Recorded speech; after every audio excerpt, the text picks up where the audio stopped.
problem nobody talks about. Your CBO is scaling, but it's also blocking you. Welcome to today's video, guys. I'm gonna show you this Facebook setting that's gonna unlock huge new growth for you. I just came back from Atlanta at an America's Mart, went to Philadelphia as well, as you guys can see on the channel, where we met with our clients and talked about the strategy for this year. This is something that I'm very excited about. It has a huge role in our strategy for our clients. Our clients' profits is our business. So making sure that we're able to scale clients' ad accounts accordingly is super important. And this feature is something that's gonna help us bridge that gap. So nobody's talking about this meta feature that actually solved this big problem. So you might have, a winning ad account, 1 to 2 winning ads usually takes 70 to 90% of the spend. And you launch new creatives in there, but they barely get any delivery. Then you end up pausing them too early and creative fatigue creeps in because you're just running like 1, 2, 3 ads that are just taking all of the spend. And over a couple of months, people get bored of seeing the same thing, especially if you get to a point where you're spending thousands of dollars every day. Some of our ad accounts, we've been spending up to $15,000, $20,000 in a day, right? So that's a lot of people. And if we don't have a lot of creative, diversity, then people get super bored very early. And those winning ads, they die way too fast. Instead of having new creatives that are able to just slow them down a little bit, but also help build up the ad account and also potentially take over. So what actually happens inside the CBO pretty much? Well, ad A gets proven conversions, ad B, no data, ad C, no data. Well, we can split them out into different ad sets. What actually happens inside the CBO? Well, Meta sees ad A, proven conversions, ad B, no data, ad C, no data. So what does it do? Well, it feeds ad A every single time. We might launch new ad sets with new ads and they might get a couple dollars spent, but it's not enough data to win. And that is super dangerous because we're spending a whole lot of money. As a business owner, you probably might relate to that. You're spending a whole lot of money on creatives and you feel like it's just this big hole that you're just throwing money into, but then you launch the ads, they're not getting any spend. Then you're like, well, we just spent a whole lot of time trying to make this content and it's not even taking any spend, right? And it's dangerous because you're scaling on one leg, you're scaling on 1, 2 ads, overexposing them. Creative fatigue is usually going to creep in after a couple of months, depending on how much budget you spend, of course. If you're spending $15K a day, it's going to die a little bit faster. If you're spending $1,000 a day, you might be able to use it for 1, 2 months, depending, of course, on the niche in your business. Frequency increasing, performance slowly dropping, and scaling just stalls. You're not going to be able to add even more spend on top of this. Worst of all, you think that the creatives that you've spent all of this money on is actually bad. But they just never had any oxygen. They didn't get any free rein to do what they're supposed to do. So how we're solving this problem is the setting to adjust the minimum spend inside of the CPO campaigns. This way we make sure when we're launching new ad sets and we spend a lot of time creating these creatives that they actually get spent, which is super important.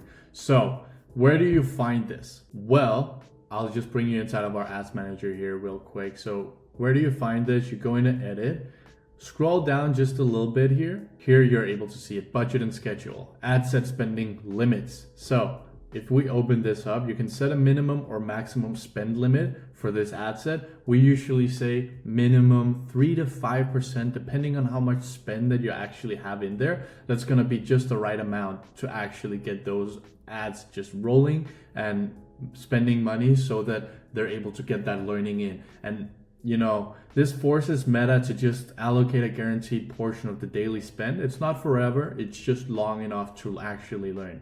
So how do we apply it? Well, our testing framework at Profit on Ads, we launch new creative in a structured ad set, spend 3 to 5% of the minimum spend. We let it run 5 to 7 days, evaluate based on the real data. After the 5 to 7 days of it's been spending, we've had this minimum spend requirement, it looks promising, well, we just keep it and the algorithm will naturally allocate more spend onto it. And if it has a good ROAS, it's gonna take a little bit of the pressure away from those 1-2 winning ads that are just absolutely killing it and slow them down a little bit without damaging your ROAS.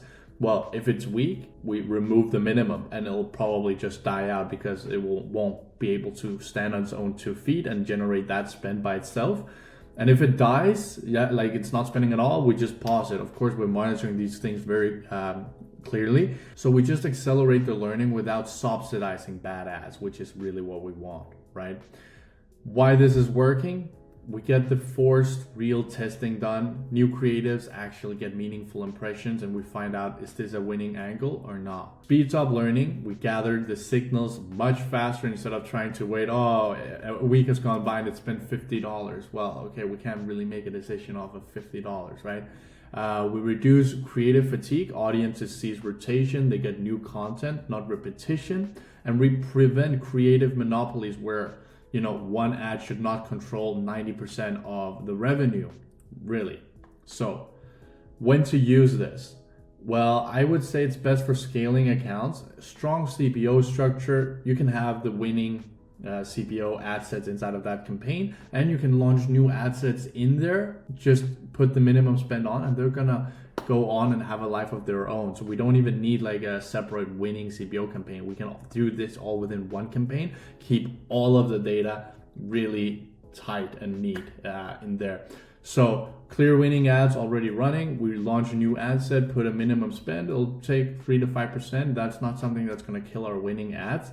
And this will allow us to launch new creatives weekly and actually test it. I will say it's not going to be as ideal if you're running on very small budgets. This is more so when you're getting into the $500 per day and above spend, I would say. We do have a couple of accounts where we're spending less where it works, but yeah, it's not too ideal also without in an account without stable winners.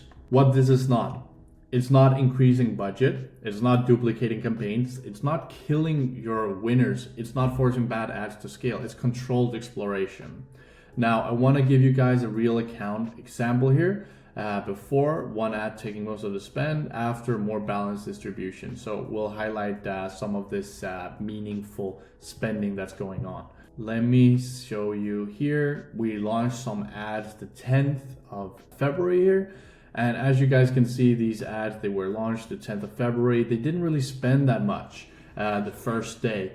Now, the second day we added this ad spend minimum setting. Usually, sometimes we also do see naturally that they start spending, but we just wanted like, okay, we cannot wait for this forever. Here we can see, okay, that day we spent $2,000 in this campaign, but these weren't really getting any spend. Okay, well, how was yesterday looking like, right?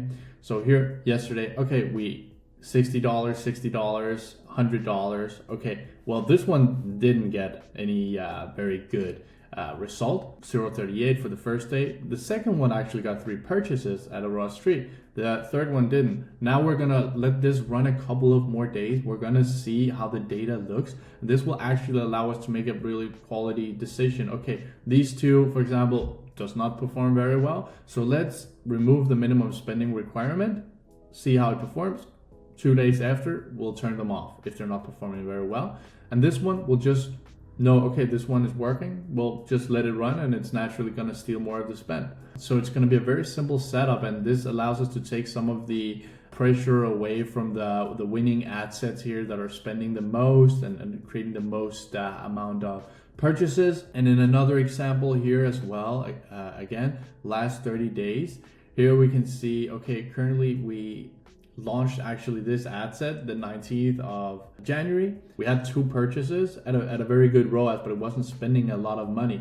So what we essentially did here towards the end of everything was that we added a little bit more of, I think we added like 5% minimum spend.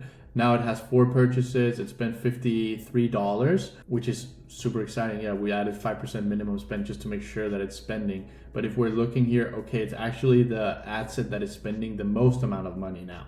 And that just goes to show it's a way for us to force these new creatives to actually be tested so that we're not wasting time and energy and money on creating all of these creatives, but they never get used, right? So really all about creative testing, more so than audience hacks because we're going to target our audience through the creatives nowadays. Scaling is all about creative velocity, control testing, preventing fatigue, and structured experimentation.